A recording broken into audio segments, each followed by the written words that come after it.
Hey guys, welcome to the review show. My name's Austin. Speak No Evil stars James McAvoy. A dream holiday turns into a living nightmare when a American couple and their daughter spend the weekend at a British family's idyllic country estate. This is apparently a remake of a foreign film that came out in 2022 with the same name and practically the same story. Um, never saw it, so this is kind of my first going in with the story. So I don't know the difference between the two or which one's better. I can say is James McAvoy is awesome.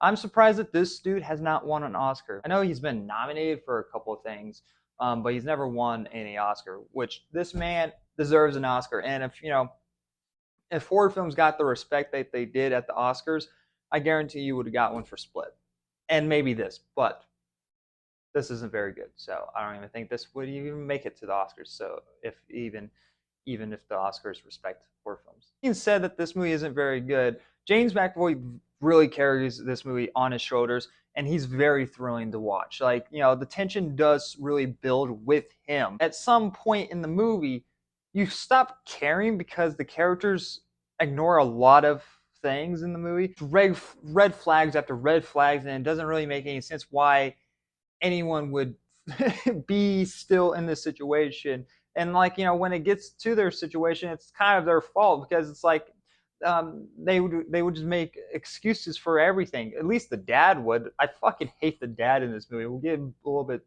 to it. Reason why I don't like the dad in this movie later on.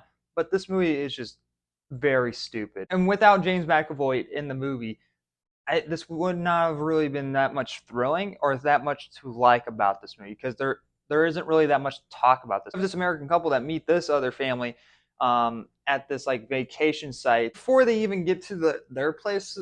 There's some still even minor red flags that they kind of ignore, like their daughter riding with this strange man that they only met a few minutes ago on like a scooter to ride around. It's like you don't know this guy. He could easily kidnap your kid. It's like why are you letting your kid ride a scooter with this random man?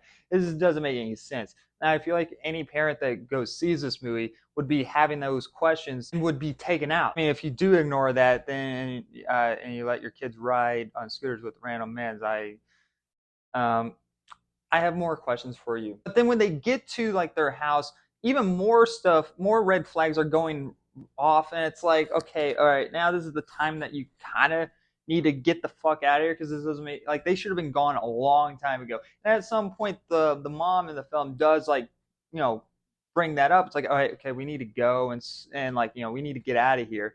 But by that time, it was too late. And next, the dad, like I mentioned earlier on in the review, he just makes excuses for this family out like for no reason. It just doesn't make any sense, and it makes him kind of come off like a pushover, especially when he has no purpose in this movie. He doesn't defend his family at all in this movie. Either the mom or the kids have to come in and save him, and it's like this guy is just such a pushover and very unlikable. It like there's a scene in the trailer where James McAvoy is making his wife eat meat, even though both of them know that they're vegan, and so the guy doesn't go up and be like, I'll eat it.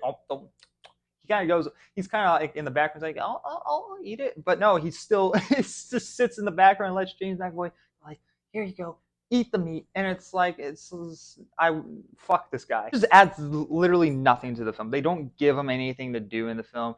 He has maybe one moment, but it's not even doesn't even have to do with anything about with his family. It's for some other person, and they even James McAvoy's character even points that out. It's like you saved that person, but now you didn't even step in for your own family. I'm like, yeah, good job, James McAvoy. Even though you're supposed to be the villain, I'm kind of rooting for you. It's not very good, and James McAvoy saves it a lot with his performances, and he really ramps things up. And when things do get going, it's kind of slightly exciting, but I don't give a shit about any of the characters because they're fucking stupid, and they make the dumbest decisions in this movie.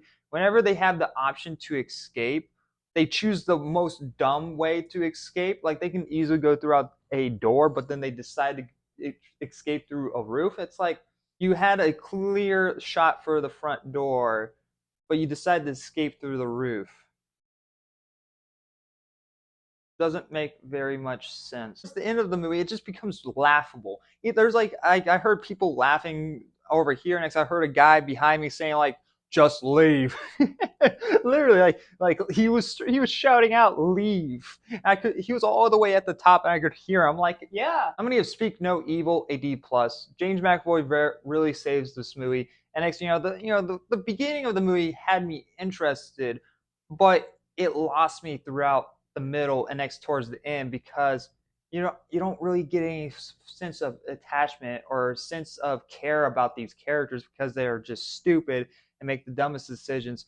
I just had no reason to care. Anyway, guys, thank you very much for watching. Like always, I'll see you guys next review. Bye, guys.